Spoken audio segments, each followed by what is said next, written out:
Hello, everybody, and welcome to another episode of the Running Tales podcast. My name's Craig Lewis, and as you probably know by now, this is the podcast where we tell the extraordinary stories of everyday runners. And actually, today's guest, Becs Gentry, is a little bit more than an everyday runner. She's quite an extraordinary runner as well. She is also the newest global brand ambassador for shoe giant Hoka.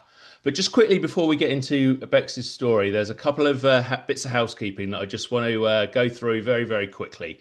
So, if you're able to do me a huge favor and subscribe to this podcast wherever you're listening, like this episode, and even leave us a review, I'll be really, really grateful. Everything we do at Running Tales is produced for free. So, we really appreciate your help in allowing us to continue to grow a little bit. You can find us on our website as well, runningtales.co.uk, and our Substack newsletter, runningtales.substack.com, where you can find articles on basically all the brilliant runners we speak to, reports from the races that my wife Michelle and I do, and our own little part run tales videos too. Anyway, more than enough of that. Let's move on quickly. And as I mentioned, today's guest is the incredible Becs Gentry. A keen runner at school, Becs drifted away from running while at university, but returned to the sport with a bang in 2011. Initially running as a bit of a release from the stress of work, it quickly turned into a whole new career as Becs became a running coach, firstly for Nike in London, and then for Peloton, which is probably what she's most famous for in New York. Her own running also went from strength to strength as she took on marathons and ultra marathon events. And in 2019, she actually became the first non-elite woman. She finishes the first non-elite woman at the New York City Marathon, which is just incredible. 2021, she was invited to the British Olympic Marathon Trials and finished fourth in a time of 2 hours and 32 minutes, which is just phenomenal, really.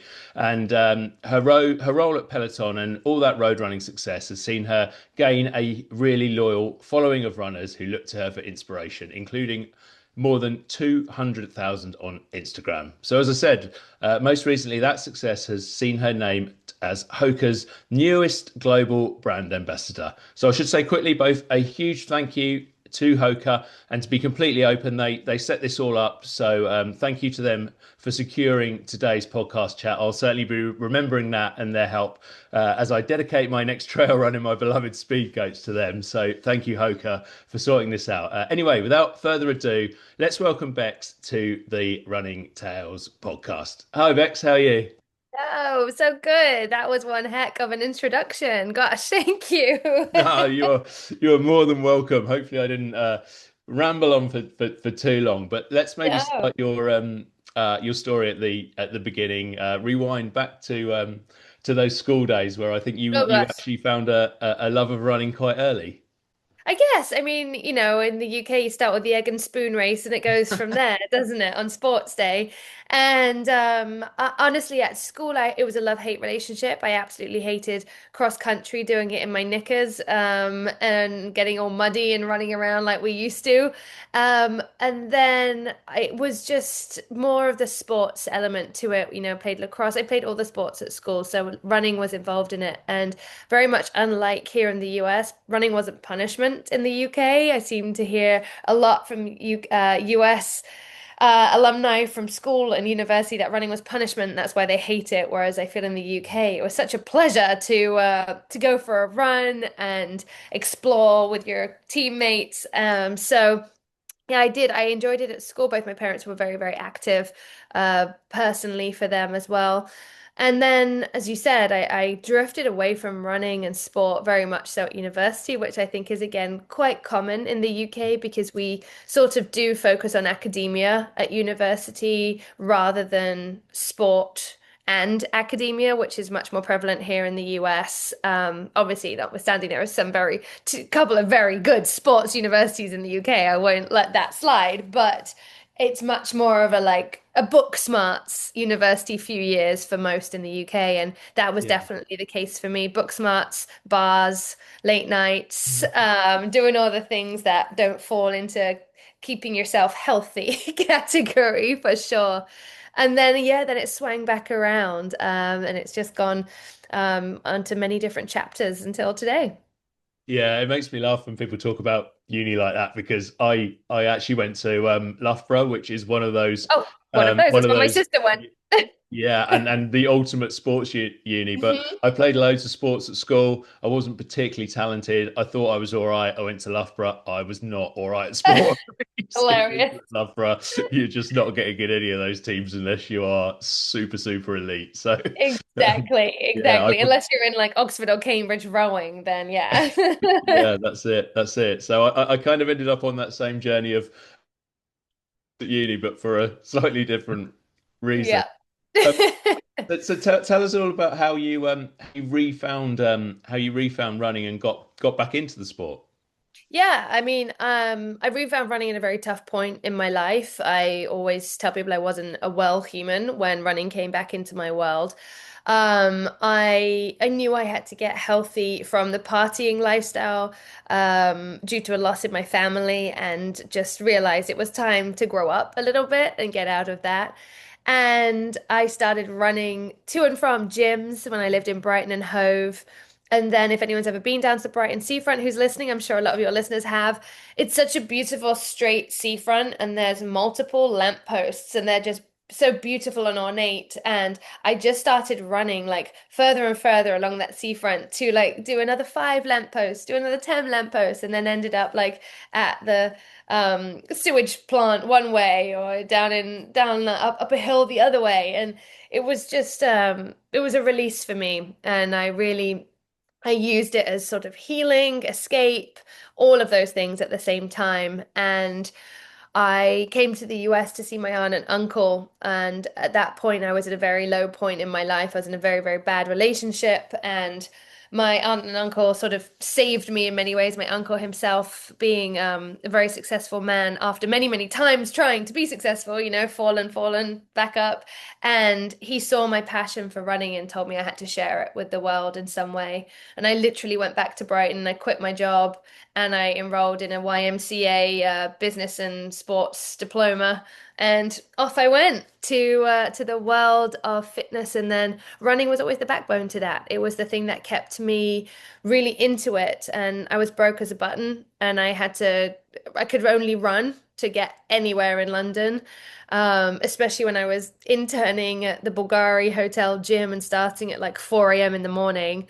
I'd just run through, the streets of London, and it was beautiful and quiet and exciting and free. So, Yeah. uh, it was my safety net, and it really got me to where I'm going. And through that first role at the Bodyism gym in the Bulgari Hotel was where I met the Nike team in London, and my foot was on the ladder. Mm. And just going back to those sort of time when you were starting running and you're talking about overcoming one or two things. Did running automatically help? What was it about running? Escapism, getting those Yeah. endorphins going, or all of the above, I suppose? I think it was all of the above. I think it was something new. For one, it was a new hobby at that point in my life. So it was exciting, it was fresh and different to anything else that had been going on. And definitely escape, because that was before, I mean, not before what wearables and things like that. They was definitely out there, but they weren't commonplace. Like you really had to be like a serious hobby runner or cyclist to have this like Garmin watch or whatever it was. And so that I just like no, I left my house at 6 o'clock and be like, all right, well, I'm just going to run 25 lampposts that way and come back. And I got back at whatever time it was. And Instagram wasn't there. There wasn't this Yeah. like, okay, take a selfie to prove you did it sort of workout ethos. So it was very much just me time. And it was the clunky, I think it was still iPod back then. And headphones, wired headphones, and you just pop something on and maybe had like 50 songs on your iPod. So depending how long you were going for, you Uh, listen to most or I, twice. yeah, I remember running with wired headphones, and you get them caught up in everything, and Yeah. they flap Yeah. around and hit you and stuff. But Flap it's around in the wind. yeah, it's so funny to think how relatively recent it was when we were in the days of, there wasn't every picture going on Instagram or Facebook. There wasn't these these things that we Yeah, all wear everywhere and exactly. everything Yeah. like that. And it's yeah, it's so funny to think it wasn't that long ago. No, it really wasn't. And now it's so different in many good ways, many bad ways. But yeah, for me it just it was yeah, it was very much an escape. It was in a realignment of who I was. And I didn't know at the time that's what was happening. But looking back, it was definitely such a positive input back into my life. Yeah, and when you started with the coaching and getting more into it and making that huge step of starting again, we'll obviously get on to what you've gone on and done since. But did you at that point ever imagine that you'd go on and do half of these things, or was it, this is just another nice career to do, or No, I didn't. I knew I loved running, and I knew that the amount I was running at that start of my career, I knew I would be doing races. Like I did like half marathons and Mm, 5Ks and stuff down in Brighton very quickly just to enjoy it because I there was friends who I'd drag into it, and then I got involved in the Brighton fitness community, and I was at a boxing gym. So there'd be a group of us that would do these 5Ks and park runs and all sorts. But I never really considered that it would become like a stratospheric leap for for my running level and ability and how much it would change my life. But looking back to the amount I did it and the amount of love I gave running, I it I do believe in many ways I was put on this planet to help people move and fall in love with running the way I did and movement. mm, So I do feel like there was some sort of divine intervention of taking me out from behind a desk and putting me into the world to encourage people to feel better. mm. I don't know what you'll make of kind of this description, but I think it's definitely true anyway. But did you know at that point, or at what point did you know you were good at running?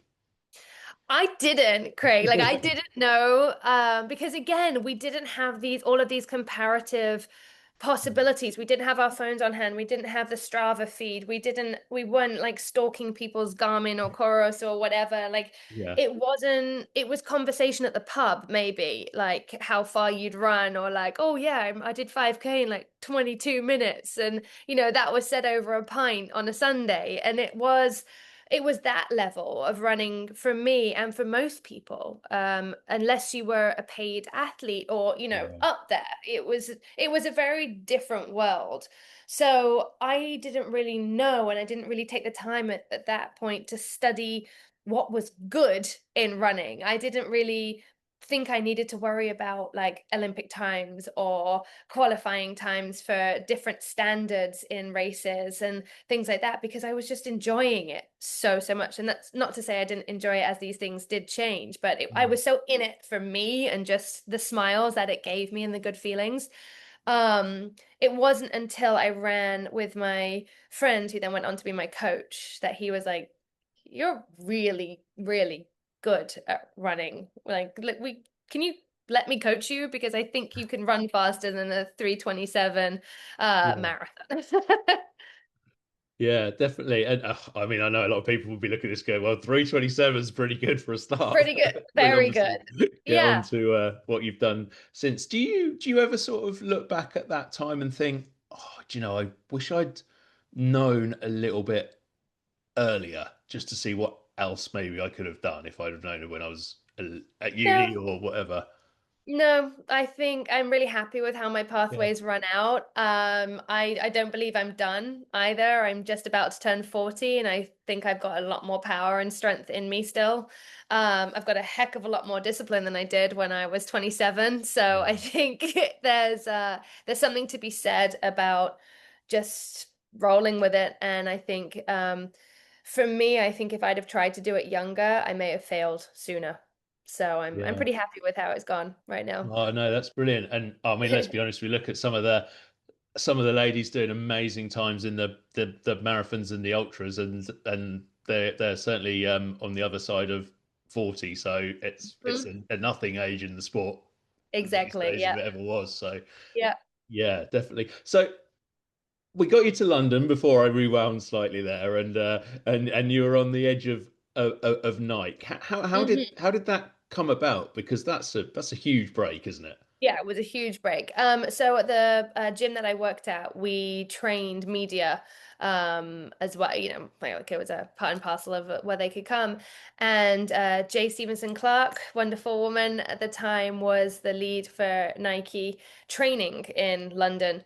At that point, there wasn't Nike Run Club, but she knew, we'd worked together. I trained her at the gym, and she knew my passion for running. I'd gotten her to become a better and stronger runner personally, and she took me on board as a Nike training club coach. So I would do strength classes when we used to like show up to Westville in Stratford or Westville in West London, or we do them out of our stores, the Nike stores in London as well. And then I kind of got segued into the launch of Nike Run Club globally. So I spent, weirdly enough, came to New York, spent quite a bit of time here with Coach Bennett and Blue, and our lead pacer Mike Fish back in the day, and kind of immersed ourselves in what that was going to be and how we were going to take it to the rest of the world. And Coach Corey, who's now at Apple, between he and I and a few other people, we took it to London and Europe, and then it spread to like 50 plus countries around the world, and it was just a whirlwind of life. And Corey and I look fondly back on those days of just, we literally were just running around the world with groups of people speaking many different languages and not understanding one another, but moving our feet and having the greatest time.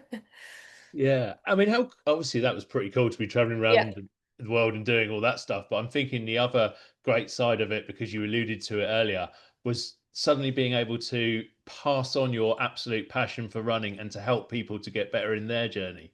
Yeah, exactly. And that was the point where I realized a bit more about pacing and understanding that the different ability levels, the different runs that you should do five Yeah. times a week instead of just going out for a run and blasting it whenever you could.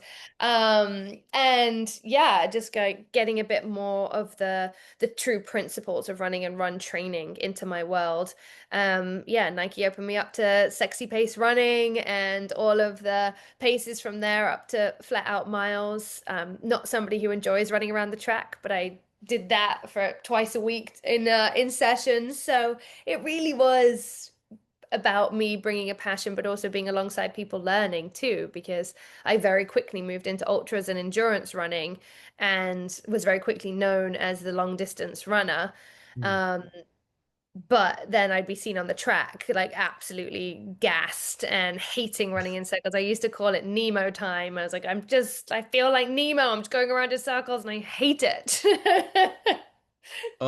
you know what? I mean, I'm nothing like the runner you are, but I'm kind of with you. I love getting out on the trails and disappearing into nature, and Yeah. yeah, even going around a 5K park run sometimes, if it's not a particularly pretty one, I get a little bit, I suppose, of that Nemo feeling. Yeah, precisely. Um, we could probably talk about it all day on a different podcast. So I won't ask you to go through everything to do with it, but obviously it'd be useful to tap very quickly into some of your huge amounts of knowledge in running and coaching. And we have a wide sort of audience, from people who do 5Ks to those ultras and so on. But I don't know if you're able to sort of give maybe one top tip to anybody who's perhaps getting into running or looking to progress their running. Yeah, oh my gosh, my favorite thing to talk about. It sounds really, really simple and kind of a cop out to say, but you have to be so patient with yourself when it comes to progress in running. I think if you consider learning a language, for example, it's almost like quantifiable in the moment when you can say like hello, hola, uh, Yeah. bonjour. Like it's right there that you are saying those words in a different language. Your memory recall is a different situation, but I feel like it's a lot quicker and it's not, yeah, it's quantifiable for you to be like, hey, heck yeah, I've got this. Whereas running takes a lot more time for your body to make those adaptations. And anyone who's ever trained for a marathon knows this. 4 to 6 weeks at the start is joyous, it's fun, it's exciting. You are just like telling everybody, like, oh, I'm training for a marathon, I'm training so hard, all these miles, I'm so tired, I'm eating everything. 7 weeks onwards, you're like, oh my gosh, what am I doing? This is terrible. I'm really tired. I can't run anywhere near as fast as I did 2 weeks ago, or you don't think you can. But Mm. that's your body making these huge changes whilst also trying to keep progressing, which sounds like scientifically impossible, but it is. And I think that's the point that people fall off the wagon when it comes to running because they get over this novelty and excitement of this new thing that they've brought into their lives, and it gets a little bit difficult, and they go, ah, oh yeah, that's what everyone's talking about, that running's really difficult, it hurts, Mm. or it's making me too tired. And so I think it's having the patience and the awareness that your body is a whole system, and in order to progress, it needs some time and space to make adaptations and to catch up with your brain. Your brain is really, really fast. If our legs could only be as fast as our brains, we'd all be Eliud Kipchoge. But they're not, and it needs that time to just get that turnover happening in your brain to say, no, no, you're okay. We can silence that panic button. Just, you're okay. You just got to work through this and make that panic button trigger a little bit later and later and later. And that's what happens as you become a longer distance runner, whatever your distance is, because your distance might be a mile and you might start off with just running a minute every day. So yeah, it's just your panic button starts to fade away. Oh no, that's absolutely fascinating, and I think from my little experience, one of the other things that you find is when you've managed to do that thing that you thought was impossible for the first time, then the next time you're like, do you know what? I can do this. I did it Yeah, before, and then you can do it exactly. again. Um, Hmm. the other thing that's always really interesting is when you suddenly find out that running is about more than just running, and people start to talk to you about nutrition and stretching and the Yeah, the dreaded strength all of training. that. As Yes. as someone who may be sitting behind a microphone right now and is not Yeah. very good at strength training, because I mean, what would you say to somebody who just, I want to run and Yeah. I don't necessarily enjoy the gym side of things, and even though they might know, I am talking about me, they might know it's important, that there's kind of that barrier there to strength training. Yeah, it happens. It happens to me. I get deep into my training cycles, and focus strength training goes out of the window because I'm too tired, I'm too fatigued. And then I remember, hold on a minute. Do I want to run until I am as old as possible, injury free? Yes. Okay.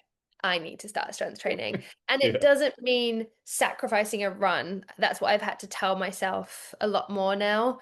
And I kind of have gone back to my original days of running. I will now run to like a Pilates studio and take a Pilates class, and then I'll run home. So I may not be getting the same amount of miles in per se as not doing that whole hour of running, but I've Mm. still gotten in like 5K of running that day. But then I can feel really good about myself because I've done an hour of Pilates as well in the middle of it. And so I've strengthened my body, and it feels like a total like killer workout for the day in a different way.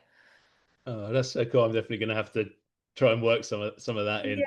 Um, Or just add it in the park. Like I remember when I used to live in near Battersea, and I would just sometimes just stop in the park and like don't judge me, but I do like step ups onto the bench, or like just it doesn't need to be an hour. It can be literally like 10 minutes. So like if you're doing 3 loops of Battersea Park, just stop for a few minutes, do like 20 to 30 step ups on a bench mm, after one loop, carry on running, 20, 30 step ups after the second loop. And you've got like it's better than nothing. That is still strengthening your joints and your bones. So yeah. As I said, we could talk about that sort of side of things all day, but I do want to move back and concentrate on your story. And London became America, and I did. Nike became Peloton. How did that all come Yeah. about? Yeah, so through my Nike days, I met Rebecca Kennedy, and she was another Nike trainer over here in the US. She got headhunted by Peloton to help launch the running side of things when they decided to bring the treadmill to the market. And she got asked to recruit the team. And she said, I know one person we need on our team, but she's based in the UK. So we need to get her over here. And Peloton were like, oh God, really? Let's interview her and see, because at this point we had had no international. It was just US based cycling instructors. That was it. Um, And so, yeah, I auditioned 3 times, flying here under complete secret, NDAs stricter than I've ever seen. And I got the job on the third trip and the offer to relocate my whole life from London to New York. And that was the beginning of December 2017. And then May 2018, I was here. So, all her fault. How exciting was it to be at the forefront of something which at that time was very new, wasn't it? Yeah, it was brand new. I honestly didn't know what it was when she came to me. I had to research it because we didn't obviously have it in the UK. Mm. And so I was like, oh, okay. All right, so they're a very successful cycling company. They're bringing this tread to the market. Going to be great. Sounds awesome. And the day the doors opened on the studio back in Christopher Street down in the West Village, it was nonstop. It literally, the ball has not stopped rolling ever since. And it's just gone from different level of madness to different level of madness and COVID and all of it. And now to our like awesome studio up on the west side of New York. It's really just been such a journey that I could never have written in the past. I could never have foreseen this coming. Yeah, and I mean, COVID was obviously goes without saying an absolute terrible thing for the whole world, but Yeah. it really sort of, from a purely business point of view, for something like Peloton, it kind of, it sounds awful, but it came at the perfect time, if that makes sense. It just gave people the opportunity to not feel lonely. Yeah. The world was in such a vulnerable position. No one knew what was happening. We were all petrified. We were all locked up in our homes, feeling isolated, feeling very lost in our routines, our friendships, our families. And I think having this ability to connect with somebody regularly who wasn't in your home, and it added a bit of competition because our leaderboard was still there. So you sort of felt Yeah. like you were seeing people in a class sort of situation, but obviously you're safe at home. I think I've been told by so many people it was a lifesaver to them during those months. And I was one of the instructors who taught from my apartment here in New York, and my partner was my producer, my cameraman, my setup, my keeping the dogs from running in person. So it was a teamwork effort for sure, but yeah, it helped save me. There were days where I was just like separated from my family. I couldn't come back to the UK for the life of me. My mom had to have heart Mm. surgery. I couldn't get there.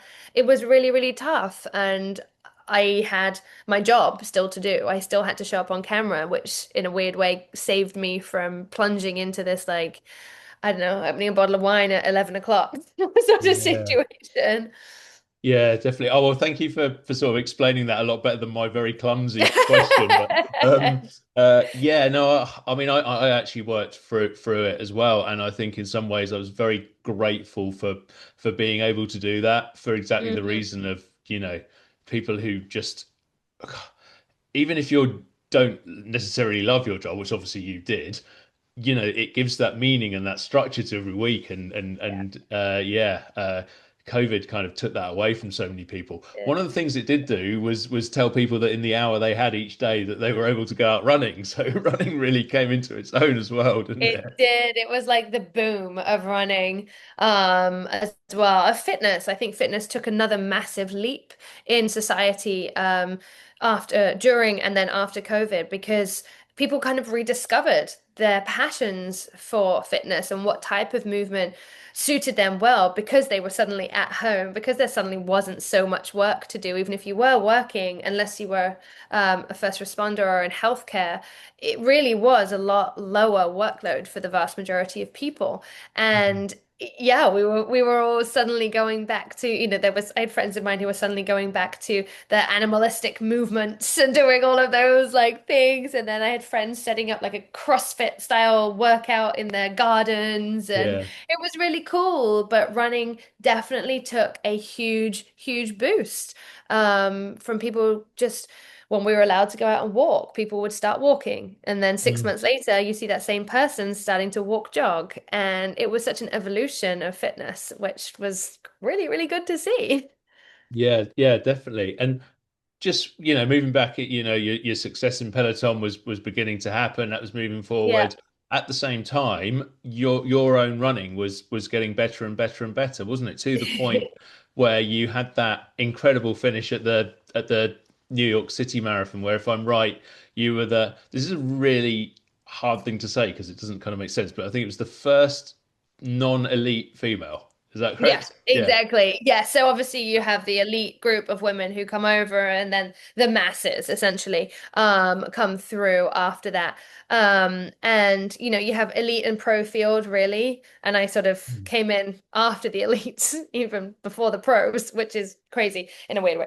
But that was November 2019, just before the world shut down, and it was just an incredible day. It was one of the best days of my life, notwithstanding my daughter being born. But it was really and truly it was life-changing before I knew it was going to be life-changing because the self-belief that I had in myself as those miles were rolling. I don't know if I'll ever experience that again, which is a weird thing to say in running. Like, even at the trials, the self-belief did not keep climbing. The self-belief waned that day because it was so difficult. Mm. The 2019 TCS New York City Marathon race for me kept getting better. I just kept feeling like I could keep doing it and keep going, and it felt fine. And so I just look back on that power that I had that day was something very different that I'm not sure I'll ever embody again. If I do get to feel that again, whew, someone's looking out for me, but I'm so happy I got to experience it at least once in my life. And that just really changed how the running world looked at me. All of a sudden, I wasn't just this Peloton instructor.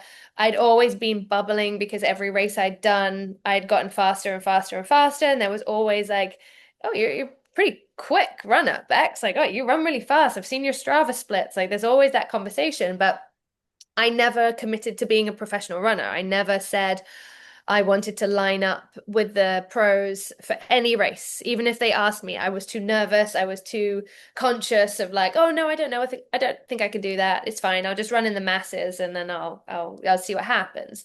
And when I lined up for the marathon, I was like double A group, so right behind the elites, and it was amazing. It was such a fantastic day, and actually I have run in the elites now since, but then it was like a whole, I mean, it was towards the end of COVID. I got the email from the British Athletics Association, or England Athletics Association, should I say, that I thought was a joke. I thought somebody was playing a cruel, cruel joke on me, to ask if I would compete in the Olympic trials. And it was absolutely nuts to experience that. I mean, I was just like, really? And I sort of replied yes before I even went and talked to anyone. And I happened to be at my mother-in-law's house with our whole family. And I just went downstairs and was like, I think I've just been invited to run in the Olympic trials for the UK. Everyone's like, what? So that was crazy. And I think I went out for a run the very next day and I ran like 21 miles because my brain just was like, like everything was going through my brain. Like, don't do it, do it. How am I going to do it? I can't travel. Like all of this stuff. And then the training just got insane for a good few months there. And I Yeah. locked in and then got permission to fly to London for the race in Kew Gardens. All the pre-race normal paranoia and everything else, and the fear of getting injured must have just gone through the roof when ahead of Through it. the roof. Through the roof, and knowing I'd never been worried about my times. I'd never consciously made a decision to get faster over the marathon, over each race that I did. It just Mm. happened. And I think when it came to this race, it was the first time I've ever stood at the start of a training block knowing in order to qualify for the Olympics, you need a 2:29:30. Or to be in the backup, you have to be third or above. Yeah. So it was really like, okay, there are numbers to hit here. I've never played that game before. And so throughout training, you're training for that. It's not just training for you. And I know a lot of people do train for marathon times. They train. I've just personally never had that in my mind. I've never gone to my coach and said, I want to run X Mm. over this distance. So that was the first time I've had the stress of training, seeing paces on my watch, seeing paces on my tread, seeing paces on my training plan, and being like, it is ain't happening. Oh no. And conversely, seeing those paces actually happen and being like, holy beep, this is happening. Like I'm Yeah. getting faster. Oh my goodness. Um, and I think, yeah, and in a weird way, like it being the tail end of COVID, everyone was still so careful. We weren't slinging weights around in a gym with a bunch of people. We were still, it was 2021. It was almost exactly a year after COVID started. So it was definitely, there was still so many rules and regulations about how we interacted in society that I think it was kind of safer. I was always training by myself. I was never like competing with somebody else. And so there was maybe that helped a little bit. But yeah, a lot of paranoia. And then coming to London and having to take like 10 million COVID tests to move anywhere and do anything was also like so stressful. And what was it like lining up with the other women on that start line, knowing, you're there alongside elite women and kind of the Yeah. the number ones and twos and whatever's in British female running, marathon running. Yeah, it was surreal. It was surreal. I was looking around, just being like, "Wow, what business do I have here?" Was like my first question. And I was like, "Oh, the business. You deserve to be here as much as anyone. You've put in the time. You've proven that you are good enough to be here. Otherwise, you wouldn't have been invited." Mm. And my partner said, "You've got to be the one who breaks the ice because everyone is probably deep down looking at you, thinking it's a joke. She's a Peloton instructor, like whatever." And so I did. I went on the start line. I was like, God, I'm so hungover. Anyone else? And just broke the ice of everyone being like, what? I'm like, no kidding. I'm not. Hi, I'm Bex. Like, just had that moment. And a few of the girls who I became friends with afterwards were like, that was just funny. That was great. You let us all breathe a sigh of let it go for a minute before we started going. Yeah. Um, but it was really scary. It was so many loops of that darn park, which is so beautiful, but I hate that I hate it now. And it was so difficult to keep that pace going. It was very, very challenging, but I gave it absolutely everything. I saw that pathway coming towards me at the end. I was like, if I try and move any quicker, I'm going to be missing all my teeth in a hot second. And I left it all on the line. Like Rosie came up behind me and took third place, like in the last 5 meters, and she was screaming at me to keep running. She did not want to pass me. She was like, Bex, keep going, keep going. And I just had nothing. It was all gone. So I was still like, I will never not be proud of that moment of like, I know I left it all on the line. There are as many people who are like, God, are you annoyed that you like keep getting 01? Like, no, because when I tell you, could see that clock ticking and I tried. I really tried, but she was beyond reserve fuel gone. It was Yeah. all out. So no, I'm not annoyed at it. That is my time and I wear it with pride. Yeah, and what about because you finished, if I'm right, you finished fourth, and Yeah. you mentioned obviously that third was kind of the magic number, and you Yeah. got overtaken at the end. Was there frustration in that? No, because we were both still over the 229 marker. So it was Yeah. very, very unlikely that any of us would be called up for the games because other races were going to happen and they were pretty sure there would be other women who would fall into the buffer time zone between then. So I think it was if we'd have been really, really close, like more of a 2:30 something time, I would have probably been a bit more upset by being fourth. But knowing that, Rosie was a 2:31, I think it was 2:31:50 something that she got, and I was 2:32:01.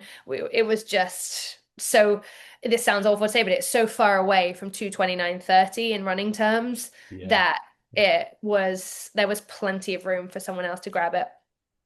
Well, I mean, nevertheless, what an incredible experience and something to be so hugely, hugely proud of. And also, certainly if it wasn't the case after New York, then after that you're beyond the case of simply being inverted commas just the Peloton instructor. You're a Yeah. you put your hand up and said, I'm a proper athlete, a proper runner at the very top level. So Yeah. that must have been awesome. Yeah, it was. It felt really good. And the next day was my 36th birthday. So I was really, really proud to wake up that morning. And always said I wanted something special, or I believe something special in running would happen to me around my 36th birthday, just like Shalane when she did New York. And that was just, I didn't make the team, but I ran the fastest I'd ever run and really showed up. Like my friends and family all had never been that proud of me. So it was just like super cool to wake up on my birthday and Yeah. not be able to move, but no, it was for a really good, healthy reason. And as part of all this success you'd had on your journey, you built up quite a following across your social media and so on, and yeah, I think two was now on Instagram and so on, and obviously you were able to pass on some of that knowledge and so on to them. How good and exciting was that? Oh my gosh. I mean, it's just, yeah, it's always so amazing to pass on true experience. I think the best coaches have those two sides to them. They have the book smarts, they have the education side of things, but they've put it into practice and they've felt it themselves and they understand what the people listening to them are actually going through in these moments. And I think for me, um, being able to talk to people through Instagram or whatever with that genuine authenticity really does help people want to hear what I've got to say or want to follow my class plans and support me when I do take on these crazy adventures. Yeah, I did want to touch very quickly on kind of with social media and so on. And I know that sadly was something you've experienced a little bit. I think you spoke about some issues you had with an eating disorder, and then you kind of got the backlash from social media. And obviously, Yeah. I'm sure not everything had been super smooth on your journey up to then, but that must have been a bit of an abrupt hit. And I mean, how does that affect you when something like that starts to happen and you become the victim of that kind of trolling and so on? Mm.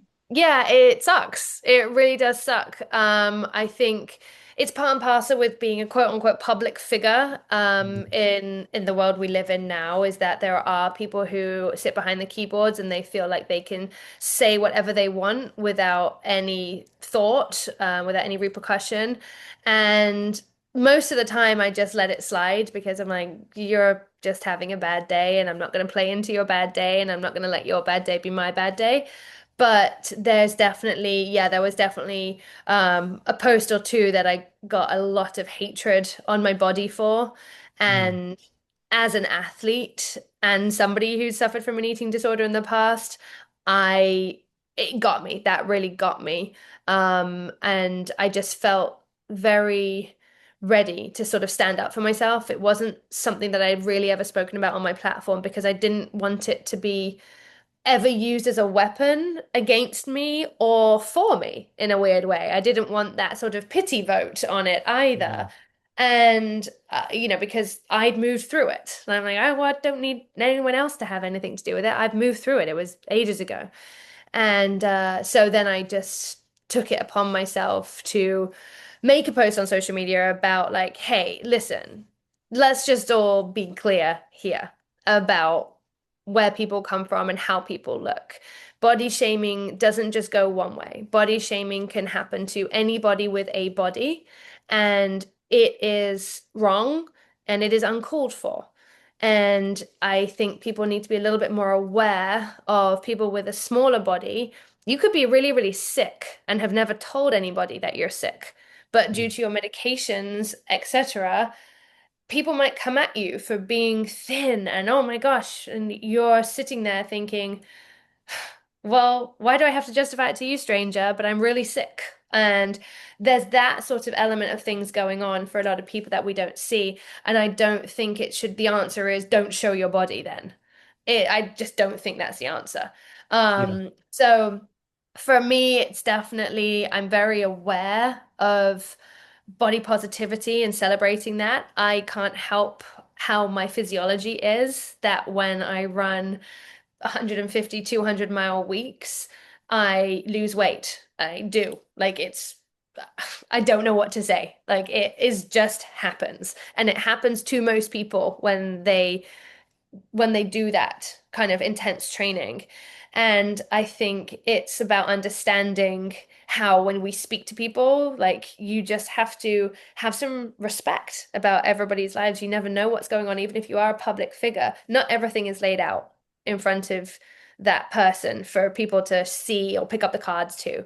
So it's definitely like, I still have to be very careful about what I say when it Mm. comes to nutrition. I still have to be very careful about if I put up a photo of me in a bikini on a beach because I still get a lot of people sending me hate messages about my body. And I'm like, is my daughter really growing up in this world? Like, this is ridiculous. Mm. But I guess she is. And I guess I, as her parent and as a female, will be doing everything I can to ensure that the world doesn't continue this easy hatred on people because it's it's not it's not acceptable and it's not worth it. It's really not worth it. Like just if someone is happy and smiling, let them be happy and smiling. Just move on.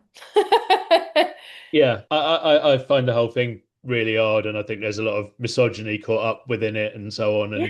and really the whole thing is entirely unnecessary in a sport where we're trying to celebrate each other and improve and get better and help everybody get better. And actually, one of the ways that you're looking to get your voice out there even more and help people even more is with this new ambassadorship with Hoka. So Yeah. let's talk about that because that's a lot more It's upbeat, isn't it? It's so exciting. And I think Hoka is like in that similar vein though, Craig. They are a brand that represents such a huge community Mm, of runners of all different ability levels, all different types of runners from road to trail and beyond.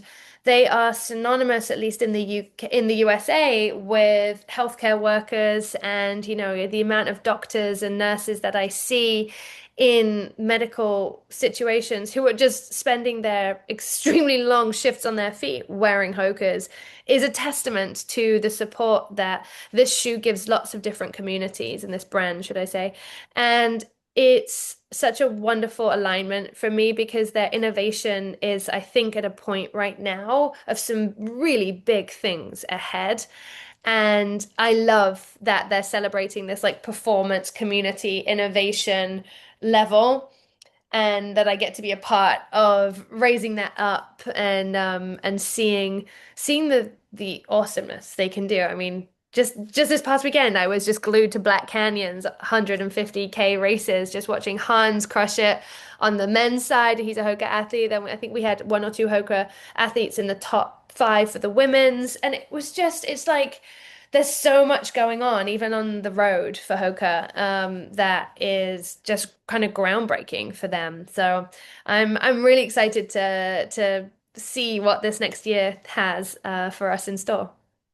yeah. Oh well, I mean, they didn't pay me to say this or anything, but I think they're fantastic, and yeah, they're as you say a brand that seems to stand for the right things. Is that kind of important to you when you work with those brands as well? Because I guess it's easy to start having things thrown at you, and you've got to kind of make those decisions and make sure that you're working with organizations that you feel fit you as well.